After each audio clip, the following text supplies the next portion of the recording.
We are back with what is going to be the final game of the day. Sorry, just take a moment to let that image speak for itself. Like, look at that. There you go. Moment taken. Yeah, there's the moment, Sol. All yours. But yeah, it is going to be like Bawse versus DrHippi, the final game of the series. And this has been an emotional one for me. Never mind the players. DrHippi went 3-0 up extremely fast.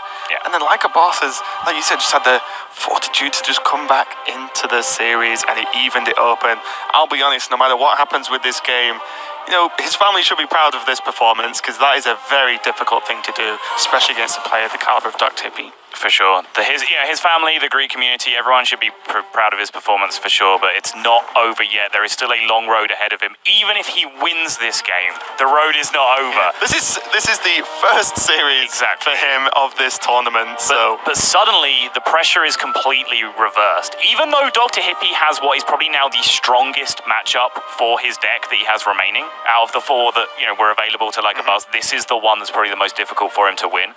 The pressure situation is completely flipped on its head because DrHippi, the players are sat just away to our left a little bit here from where we're sat, and after that Tempo Mage game where he went 3-0 up, DrHippi just turned and smiled at us as if to say, yup, I got this. But now, no such thing. He is looking just as concerned about the situation as Bawse is, and this is the kind of start that DrHippi has been dreaming about for the last 3 games. Turn 1 Argent Squire met with Blood to Ica, following up with Fiery War Axe, a choice of 3 drops, Finley Murgleton. This hand has everything. Yeah, I mean, do you even just Blood to Ica coin Finley here? Yep. You have the rest of the curve lined up, like, why not?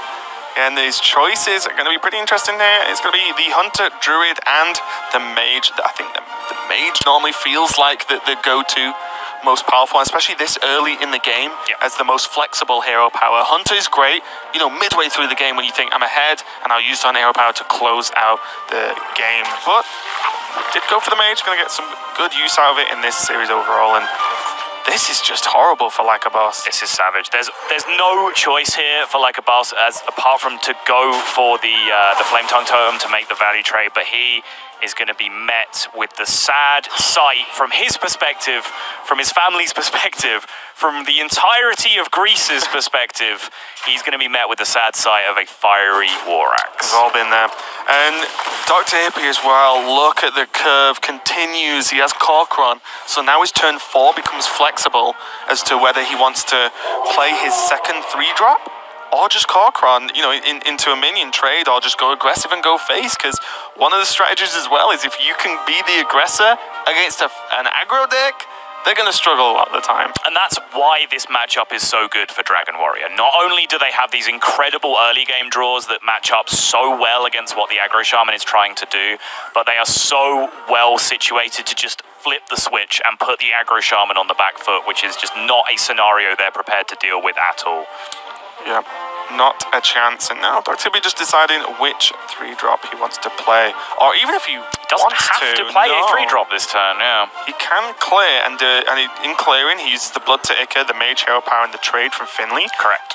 And he develops a 2-2, so I wouldn't even mind that. I think that's a pretty reasonable option overall. I think if you hadn't already seen Flame Tongue Totem come out from your opponent, then that play would be more attractive, because this play that you're making here is a little bit exposed to Flame Tongue Totem. But I think, if there is no buff from your opponent, this play is just, vastly superior. So a little bit of a higher risk line, but, probably very high win rate overall. And now, which Frothing do I pick? As I feel like whenever you can get a Frothing behind a taunt minion, it's going to be feeling pretty good. You can even clear up the board, buff the Froth as much as possible, and frankly, this is going to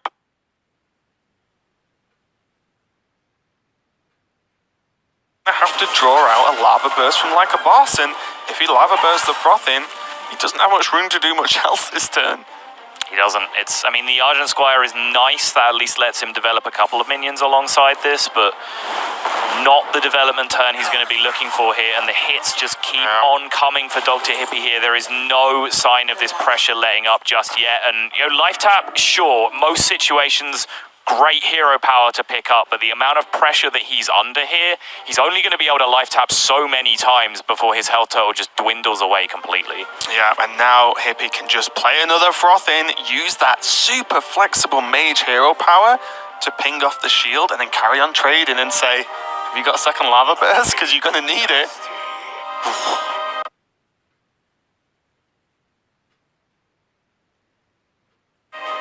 This is going all kinds of wrong, and we see like Bawse looks extremely tense, and rightly so. So he's traded away that puts, what, 2 of his minions onto 1 health, but it doesn't matter because, I mean, the Maelstrom Portal has an effect here, but if Maelstrom Portal comes out, you're asking for something pretty spectacular to be able to deal with your frothing as well. Yeah, so this is just insane. And the 1-1 not going to be enough, and it's going to be a 12 damage clothing. Even has the Corcron to remove the whole board.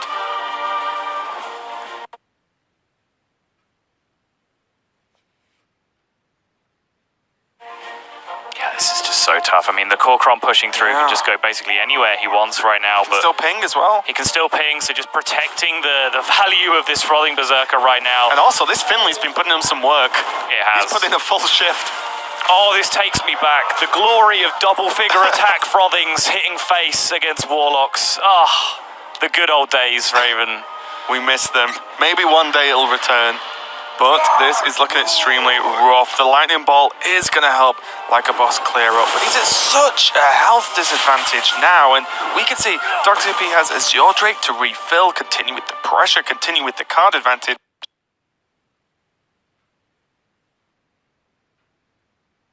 Now, he even has Grom. So at this moment in time, DrHippi can say, I can wait for turn 10 if I really need to and just ping Grom. Just keep pinging face. If you want a life tap, buddy, I'm pretty confident I'd win that race just by pinging you over and over again if you're going to keep life tapping to draw cards. If you're not going to keep life tapping to draw cards, you don't have the resources to contest my board.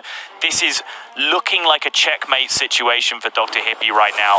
Feral Spirits can stall briefly. It's just not looking like it's going to be enough. No, there's just too much power. And as you said, 4 turns worth of pings.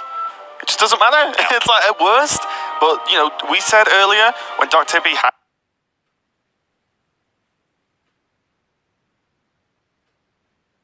his Dragon Warriors, his last deck, he had, 4 goes with Dragon Warrior? Yeah. You're normally extremely confident. And to be fair, it took him the 4th game to get a really, strong opening, being able to really hammer home in the matchup. Do you know what? If you get to Mulligan 4 times with Dragon Warrior, one of those times you're going to hit Blood to Ichor into Fiery War Axe. It's just going to happen. So it took him a while, but DrHippi, the veteran, is going to get to at least progress through this tournament, keep his dream alive of progressing through to his dream match, the rematch against Naaman at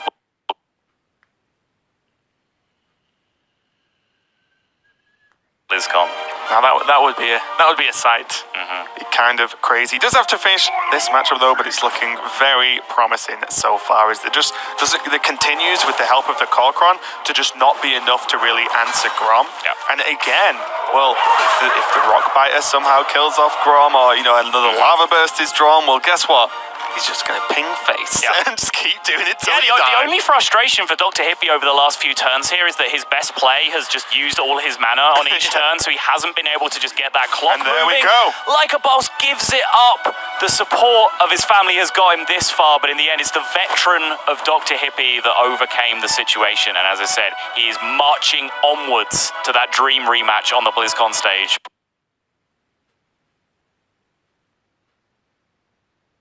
With Naaman. Yeah, super strong performance from both players. This is the most tense series of the day, going back and forth so much. We can see in the bracket, DrHippi will actually face this demon tomorrow, on with Jordsey versus I Kill You. So, I don't know, I'm glad it's over now because I need to sit down after that to just calm down. I'm never glad it's over. I'll happily just sit and cast Hearthstone constantly until the moment I pass out from exhaustion. But this is a great looking top 4 for me tomorrow. If I was to pick out 4 of these players that I would like to have seen head off against each other in the top 4,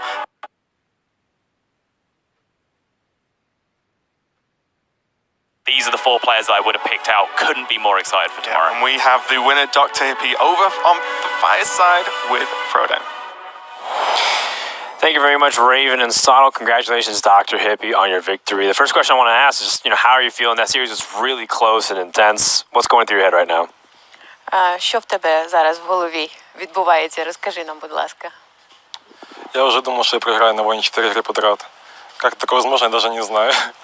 После 3-0. Чувствовал себя не очень после третьего поражения на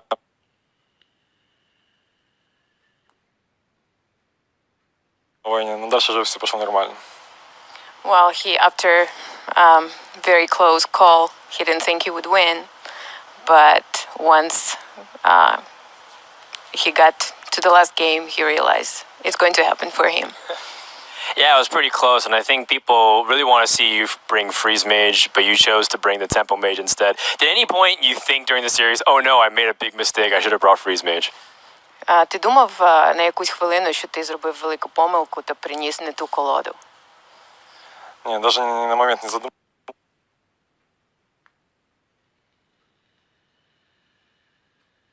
задумывался, то, что фризам будет лучше. А задумался насчет воина уже, но это уже совсем другая история. He didn't think for a second that Freeze Mage would be better. He was thinking that about the Warrior, but then it worked out. All right, well, congratulations. You're going to day 2, and hopefully we get to see you make a deep run again. For now, we're going to do some exit interviews on day number 1 with the winners, but let's head to the sidebar first for a couple of analysis breakdown what we saw today. Thanks very much. The contrast of Dan's clothes and his personality in comparison